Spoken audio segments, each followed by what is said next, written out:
बहुत स्वागत है आपका इस खास बुलेटिन में। मैं हूं आपके साथ अवंतिका श्रीवास्तव। खरगोन से इस वक्त एक बड़ी खबर सामने आ रही है। स्कूली बच्चों से भरी एक बस हादसे का शिकार हो गई है। बस अनियंत्रित होकर पेड़ से टकरा गई। 8 बच्चों को गंभीर चोटें आई हैं। धरगांव से करौंदिया गांव ये बस जा रही थी। हादसे के वक्त बस में 14 बच्चे सवार थे। बाइक सवार को बचाने के चलते ये बस अचानक से अनियंत्रित हो गई। ये घटनास्थल की तस्वीरें भी आप देखिए। एक्सक्लूसिव तस्वीरें न्यूज 18 आप तक पहुंचा रहा है। अशोक मॉन्टेसरी हाई स्कूल की ये बस थी। मंडलेश्वर थाना क्षेत्र के धरगांव की ये पूरी घटना। कुछ बच्चे ऐसे जो कि चोटिल हैं, फौरन अस्पताल में भर्ती करवाए गए। प्राथमिक उपचार उन्हें दिया जा रहा है। Ashok Montessori high school Dhargaon की बच्चों को छोड़ने के लिए गांव जा रही थी। करौंदिया फाटे के पास में मोटरसाइकिल को बचाने के चक्कर में सड़क किनारे वाहन जो है पेड़ के किनारे टकरा गया, जिससे 8 बच्चों को चोटें आई हैं। ड्राइवर साहब सही, आशुतोष हमें ज्यादा जानकारी देंगे। आशुतोष, क्या स्थिति फिलहाल? मंडलेश्वर थाने का धरगांव है। धरगांव में एक निजी स्कूल है, उसकी बस थी, स्कूल बस जिसमें 14 बच्चे सवार थे। ये जा रही थी करौंदिया जा रही थी। करौंदिया फाटे पर अनियंत्रित होकर बस जो है पेड़ से टकराई है और उस दौरान जो 8 बच्चों को चोट आई है, जिसमें तत्काल मौके पर पहुंची पुलिस। विशेष रूप से जो मंडलेश्वर टीआई गोपाल निगवाल वो भी मौके पहुंचे थे। बच्चों का प्रारंभिक उपचार मंडलेश्वर के अस्पताल में कराया गया। हालांकि उसमें 2 बच्चे जो थे जिनको ब्लीडिंग हो रहा था अभी भी, तो उनको जिला अस्पताल खरगोन रेफर किया गया। लेकिन टीआई से हमारी बातचीत हुई, सभी बच्चे खतरे से बाहर बताए जा रहे हैं। लेकिन अनियंत्रित होकर ये लापरवाही के चलते हुए ये बस निजी स्कूल की बस थी जो पेड़ से टकराई और ये एक हादसा हुआ है। अवंतिका, ठीक है, बहुत शुक्रिया आपका आशुतोष। और इधर मध्य प्रदेश विधानसभा का मानसून सत्र ढंग से 2 दिन भी नहीं चल पाया। तय था कि सत्र 5 दिन तक चलेगा, लेकिन विपक्ष के हंगामे की वजह से दूसरे दिन ही सदन की कार्यवाही को अनिश्चितकाल के लिए स्थगित कर दिया गया। इन 2 दिनों में सीधी कांड, आदिवासी और महाकाल लोक के निर्माण में गड़बड़ी का मुद्दा उठाया गया। जमकर हंगामा हुआ। हालांकि हंगामे के बीच वित्त मंत्री जगदीश देवड़ा ने सप्लीमेंट्री बजट पेश किया है। साथ ही कई और विधेयक भी लाए गए। देखिए।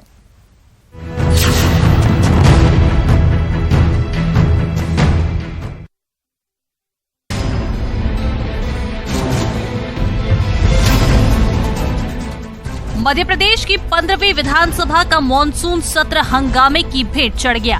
कांग्रेस ने आदिवासियों पर अत्याचार, महाकाल लोक और सतपुड़ा भवन में लगी आग का मुद्दा उठाया। इस पर चर्चा कराने के लिए विपक्ष हंगामा करता रहा और इस बीच ही अनुपूरक बजट पारित हो गया। दूसरे दिन ही विधानसभा के सत्र को अनिश्चितकाल के लिए स्थगित कर दिया गया। विधानसभा की 2 ही बैठकें हुई और करीब 4 घंटे भी कामकाज नहीं हो सका है। मध्य प्रदेश विधानसभा का ये सत्र 5 दिन होना था। बुधवार को शून्यकाल में कांग्रेस के आदिवासी विधायकों ने वेल में आकर आदिवासियों पर अत्याचार के मुद्दे पर चर्चा की मांग की। हंगामा बढ़ता देख विधानसभा अध्यक्ष गिरीश गौतम ने सभी कांग्रेस विधायकों को अपनी अपनी सीट पर जाकर बोलने को कहा, लेकिन इसके बाद भी हंगामा थमा नहीं। हमारी मांग थी कि जो आदिवासियों पर अत्याचार किया जा रहा है, इस पर हम स्थगन प्रस्ताव लाए। ये स्थगन प्रस्ताव नहीं मानते, पर चर्चा के लिए तो तैयार हो जाते। ये तो चर्चा के लिए भी तैयार नहीं। ये महाकाल का इतना बड़ा घोटाला, उसकी चर्चा के लिए नहीं तैयार। आग लगी, कितनी दसारी आग लगी, उस पर चर्चा के लिए तैयार नहीं। महंगाई पर, बेरोजगारी पर, पूरे प्रदेश में अव्यवस्था, ये किसी चीज पर चर्चा करने को तैयार नहीं है। तय समय से पहले विधानसभा की कार्यवाही स्थगित होने पर गृह मंत्री नरोत्तम मिश्रा ने कहा कि कांग्रेस के विधायकों को मौन धरने में जाना था, इसलिए हंगामा करके सदन की कार्यवाही को बाधित किया गया। उन्होंने ये भी कहा कि विपक्ष का रवैया निंदनीय है और विधानसभा चुनाव में जनता इसका जवाब देगी। इस हंगामे के लिए इनको, ये राजनीति के लिए फ्लोर थोड़ी है। उनको जाना था धरने पे। पहले कमलनाथ जी निकल गए और धरने के लिए इनको न तो आदिवासियों को खुश करना है, न महिलाओं को, न किसानों को, इनको एक परिवार को खुश करना है और उस परिवार के लिए सदन को, फ्लोर को भेंट चढ़ा दी। सदन में शोरगुल और हंगामे के बीच वित्त मंत्री जगदीश देवड़ा ने 26,816 करोड़ 63,87,000 रुपए का अनुपूरक बजट पेश किया। हंगामे के बीच ही हुक्का, बार और तंबाकू से बने उत्पादों के विज्ञापन पर प्रतिबंध के लिए संशोधित विधेयक और अनुपूरक बजट सहित अन्य विधेयक सदन में पारित हो गए। अनुपूरक बजट और विधेयक सदन में पारित होने के बाद विधानसभा की कार्यवाही अनिश्चितकाल के लिए स्थगित कर दी गई। अनुराग श्रीवास्तव, न्यूज़ 18 भोपाल। तो सत्र जरूर खत्म हो गया, लेकिन इन 2 दिनों में क्या कुछ हुआ, क्यों सत्र आगे नहीं बढ़ पाया, इसे लेकर हम और ज्यादा चर्चा करेंगे। राजनीतिक मेहमान हमारे से जुड़ेंगे, लेकिन उससे पहले हमारे सहयोगी अनुराग श्रीवास्तव हमें रिपोर्ट कर रहे हैं। अनुराग, 2 दिन का ये सत्र चलने वाला था, लेकिन अनिश्चितकाल के लिए स्थगित हुआ और दोनों ही पार्टियां एक दूसरे पर आरोप लगा रही हैं। अनुराग, क्या स्थिति फिलहाल? बिल्कुल, देखिए, इस बार यदि हम कहें तो इस विधानसभा में जितने भी सत्र आयोजित हुए वो अपने तय समय सीमा से पहले खत्म हो गए और इसके पीछे एक बड़ी वजह रही हंगामे के चलते जो महत्वपूर्ण मुद्दों पर चर्चा होनी चाहिए वो कहीं पीछे छूट जाते हैं। जनहित से जुड़े हुए कई मुद्दे इस बार चर्चा में लिए नहीं गए। कई बार प्रश्नकाल हंगामे की भेंट चढ़ा, तो कई बार ध्यानाकर्षण के दौरान हंगामा हुआ और कई बार जो बजट भाषण है उसके दौरान हंगामा हमको देखने को मिला। लेकिन इस बार विधानसभा के मानसून सत्र में पहले से तय था कि कई मुद्दों को लेकर विपक्ष सरकार पर जमकर बरसा भी, लेकिन जिस तरीके का हंगामा हुआ उसके चलते सदन की कार्रवाई इतने जल्दी स्थगित हो जाएगी इस बात की उम्मीद कम ही थी, क्योंकि लोग इस बात की उम्मीद लगाकर बैठे थे कि विधानसभा में जब विधानसभा का चुनाव होना है और उससे पहले विधानसभा का जो आखिरी सत्र होगा उसमें कई महत्वपूर्ण मुद्दों को लेकर चर्चा भी की जाएगी। कई महत्वपूर्ण संशोधन विधेयक थे जो आज की कार्यसूची में लिए गए थे। सप्लीमेंट्री बजट जो था जिसको लेकर सदन के अंदर चर्चा की जानी थी, उसमें सरकार की योजनाओं में कई मदों में राशि का आवंटन होना था। लेकिन ये तमाम जो पूरी की पूरी प्रक्रिया है, शोर शराबे हंगामे के बीच चंद मिनटों की कार्रवाई के अंदर विधानसभा की कार्रवाई को पूरा कर लिया गया और जो सत्र 5 दिन चलना था, जिसमें कुल 5 बैठकें होनी थी, उसमें 2 दिन ही बैठक हो सकी और आज जो है अपने तय समय से पहले विधानसभा का जो मानसून सत्र है वो खत्म हो गया। तो कई महत्वपूर्ण विषय थे जिनको लेकर सार्थक चर्चा सदन के अंदर की जा सकती थी, लेकिन वो मुद्दे अब पीछे छूटते हुए नजर आए। ठीक है, चलिए अब देखना होगा आगे क्या कुछ होता है। अनुराग, फिलहाल शुक्रिया आपका इस पूरी चर्चा के लिए। 2 राजनीतिक मेहमान हमारे साथ जुड़ चुके हैं। राजपाल सिसोदिया हैं, बीजेपी प्रवक्ता हैं, योगेश यादव हैं, कांग्रेस की तरफ से प्रवक्ता हैं। आप दोनों का बहुत स्वागत। लेकिन राजपाल जी, सबसे पहले आपकी ओर मैं रुक करना चाहूंगी, क्योंकि सरकार बीजेपी की जो भी कुछ हुआ विधानसभा में, हंगामा हुआ, ये हमने देखा, विपक्ष ने किया या सत्ता पक्ष ने किया, ये हम नहीं समझ पा रहे हैं। लेकिन अंत में सवाल यही है कि नुकसान तो जनता का हुआ। जिस प्रकार से सत्र का शुभारंभ हुआ और शुभारंभ के समय पे जिस प्रकार से वंदे मातरम का गान होता है वो गान भी नहीं ढंग से होने दिया गया।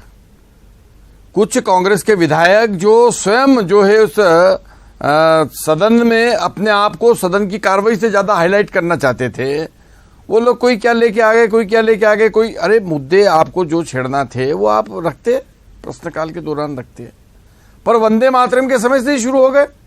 ढंग से वंदे मातरम ही नहीं होने दिया, अपमान कर दिया वंदे मातरम का। और जैसा लग रहा था, समझ रहे थे हम कि कांग्रेस चाहती ही नहीं है कि सदन चले, इसलिए नहीं चाहती है कि उनके पास कोई मुद्दों में दम नहीं है।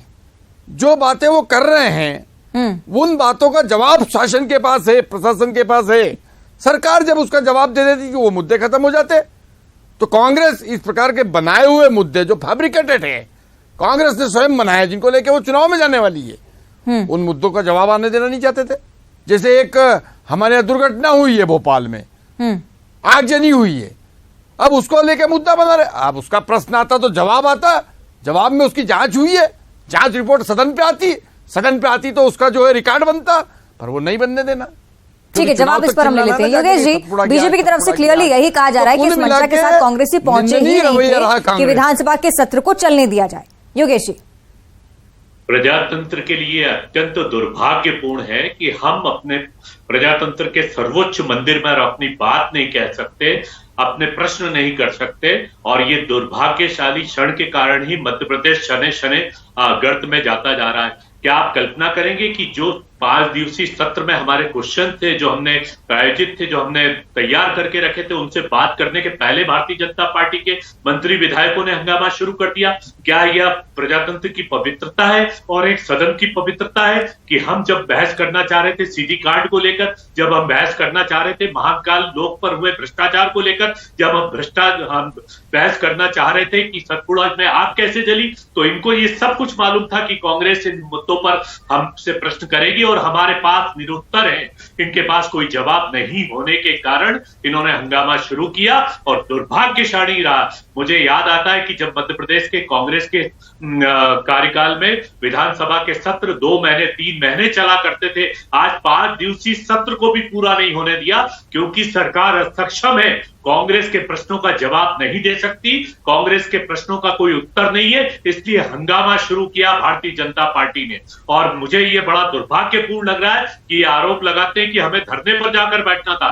धरना तो हमारे संगठनात्मक तौर पर हो रहा था और संगठन के जो लोग थे वो धरने को शुरू कर रहे थे, उसका विधायकों से या माननीय हमारे पूर्व मुख्यमंत्री कमलनाथ जी से कोई वो नहीं था। उनकी उपस्थिति मात्र एक क्षणिक भर थी और वो आकर वहां पर उपस्थिति लगाकर ले गए और वो ये कह कर गए थे कि विधानसभा का सत्र हमारे लिए महत्वपूर्ण है, विधानसभा में हमें भारतीय जनता पार्टी से प्रश्न करना है। लेकिन ये दुर्भाग्यशाली कि भारतीय जनता पार्टी ने कांग्रेस के विधायकों को बोलने नहीं दिया। लेकिन आप हमारी आवाज विधानसभा में समाप्त कर सकते हैं, विधायकों को रोक सकते हैं, लेकिन जनता को कौन रोकेगा? कि जो जनता नवंबर में जब आप चुनाव के लिए वोट के लिए जाएंगे तो प्रश्न लेकर सामने खड़ी है कि क्यों हुआ सतपुड़ा के अंदर अग्निकांड, ये भ्रष्टाचार की परिणति है। क्यों हुआ महाकाल में भ्रष्टाचार ताकि वहां की मूर्तियां गिरी? क्यों हुआ सीडी कांड जिसके कारण विश्व में हमें शर्मनाक स्थिति का सामना करना पड़ा? अब हम जनता के बीच में जाएंगे और जो विधानसभा में हमारी आवाज को बंद किया गया, हम जनता के बीच में उस आवाज को जन जन अदालत में उठाएंगे। ये प्रमुख मुद्दे हैं जो कि आगामी चुनाव में भी असर डाल सकते हैं, हम देख रहे हैं योगेश जी। राजपाल जी, एक प्रमुख सवाल ये भी कि चलिए ठीक है, ये आपको हंगामा कर रहे थे इसलिए बोलने का मौका नहीं दिया, हंगामा चलता रहा इसलिए मुद्दों पर बातचीत नहीं हुई, लेकिन वित्त मंत्री ने तो बजट पास कर लिया, काम की बातें तो सारी हो गई, जनहितैषी मुद्दे छूट गए। तो सदन का बहिर्गमन किसने करा? धरने पे कौन गया? सदन से बाहर कौन निकला? तो कांग्रेस का जब चरित्र देखेंगे आप तो ये दो मुही बातें करने का चरित्र है। दो तरह की बात करेंगे। जब सदन चलेगा तो सदन के बाहर जाकर प्रदर्शन करने की बात करेंगे, और जब बाहर प्रदर्शन करना चाहिए किसी घटना को लेकर, किसी जनहितैषी जन कल्याणकारी मुद्दे को लेकर, तब कहते हैं हम इस बात को सदन में उठाएंगे। न तो इनको सदन में कोई बात उठाना है, न जनता के बीच में उठाना है, इनको सिर्फ समय पास करना था। वो समय पास करने का काम ये कर रहे थे, परंतु कितना नुकसान होता है देश प्रदेश की जनता के गाड़ी कमाई का जब इस प्रकार के सदन को आप अपनी व्यक्तिगत महत्वाकांक्षा की भेंट चढ़ाने का काम कर देते हैं। आपके विधायक जिस प्रकार से अपने अपने फोटो खिंचाने में लगे थे, हल्ला करने में लगे थे, ऐसा सीन उपलब्ध हो रहा था कि सीट पे कोई बैठ नहीं रहा था। कैसे सदन चलेगा? लोकसभा विधानसभा अध्यक्ष बार बार कह रहे हैं जाइए कुर्सियों पे बैठिए, तो कुर्सियों पे नहीं बैठने जा रहे थे, आके सब आसंदी पे खड़े हो रहे थे। तो इस प्रकार का व्यवहार जो है ये निंदनीय व्यवहार है। हाँ राजपाल जी, इस पर जवाब लेंगे हम। योगेश जी, प्रमुख बात ये है कि मुझे लगता है आप भी इस बात से ताल्लुक रखते होंगे, आप जवाब दीजिएगा इसे लेकर, क्योंकि एक सख्त ऑपोजिशन पार्टी की जरूरत प्रदेश को बहुत होती है, क्योंकि रीढ़ मानी जाती है। अगर ऑपोजिशन इतना कमजोर होगा, जिस तरह से राजपाल जी कह रहे हैं या बीजेपी जिस तरह से कह रही है, मीडिया में जितना सामने आता है, यही लगता है कि कांग्रेस ने हंगामा किया इस वजह से सदन रुक गया, उनके पास यही पक्ष है। लेकिन योगेश जी, ऑपोजिशन पार्टी का ठीक चुनाव से पहले स्ट्रांग होना बहुत जरूरी है, और हम सोच भी रहे थे कि चुनाव से पहले आखिरी सत्र है, मानसून सत्र, शायद कुछ हो, कोई बातें जो जनहितैषी हो सामने आए। देखिए, आप जो बात कह रहे हैं वो बड़ी विपरीत बात है। अपोजिशन बहुत सशक्त है और सरकार कमजोर है। अपोजिशन इतना शक्तिशाली है, मात्र 2-5 विधायक ज्यादा होने के कारण यदि सरकार बना ली है तो इसका मतलब ये नहीं कि ये बहुत मजबूत है। ऑपोजिशन स्ट्रांग है, इसके बावजूद विधानसभा में मुद्दे नहीं रखे गए। आज सत्तारूढ़ आपका गणित गड़बड़ा गया। अरे नहीं, आपका गणित 2-4 नहीं, बहुत ज्यादा अंतर है भाई साहब, बहुत बड़ा अंतर है, बड़ा अंतर है। हम स्पष्ट मेजोरिटी से हैं, आप तो स्पष्ट बहुमत के साथ हैं हम। ठीक है, आपके मानने से क्या होता है? आपके मानने से क्या होता है? आपके पराजित मानने से क्या होता है? जनता ने हमको जीता है कि पराजित है।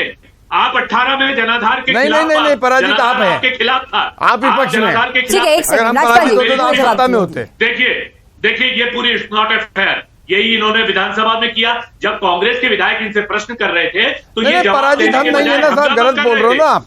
ये हंगामा कर रहे थे। हम जवाब दे रहे कि हम पराजित नहीं है, आप ही पराजित। जिस तरीके का यशपाल जी व्यवहार कर रहे हैं यही इन्होंने विधानसभा में किया, हमें बोलने का मौका नहीं दिया। अरे हम पराजित नहीं है ना भाई साहब, आप गलत बोल रहे हो ना कि हम पराजित हैं। पराजित हैं, आप पराजित हैं। आप गलत बोल रहे हो ना कि 5-7 सीट का अंतर है, आपका गणित गलत है, आपका गणित गलत है, तो गलत को गलत बोलना पड़ेगा ना भाई साहब। गलत को गलत नहीं बोलेंगे क्या? राजपाल जी, कितने सीट का अंतर है मध्य प्रदेश में?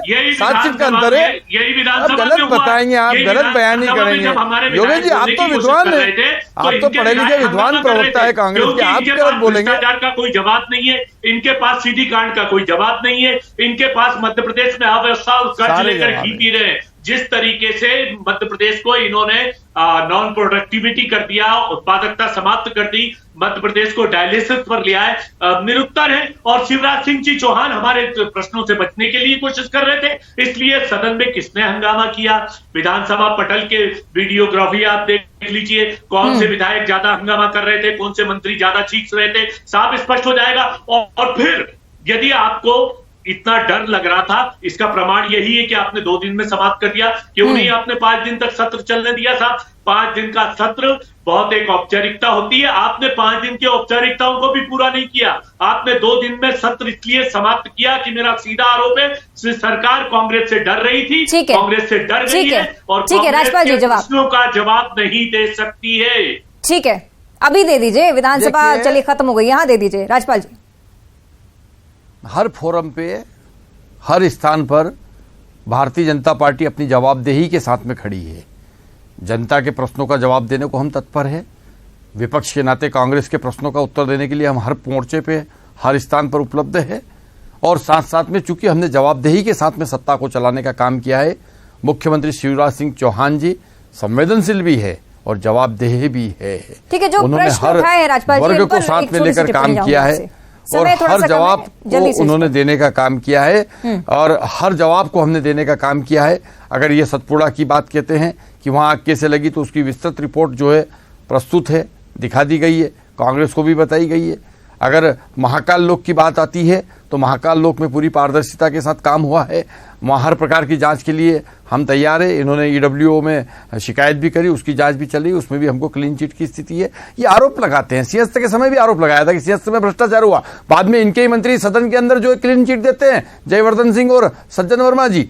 ऐसे ही अगर ये आरोप लगाते हैं अन्य भी तमाम, तो हर आरोप का हमारे पास जवाब है और जवाब जनता की अदालत में भी हम देने को तैयार है। ठीक है। और जहां जहां भी जिस फोरम पे भी, मीडिया के फोरम पे, इलेक्ट्रॉनिक मीडिया के फोरम पे, हर फोरम पे हम जवाबदेही के साथ में खड़े हैं।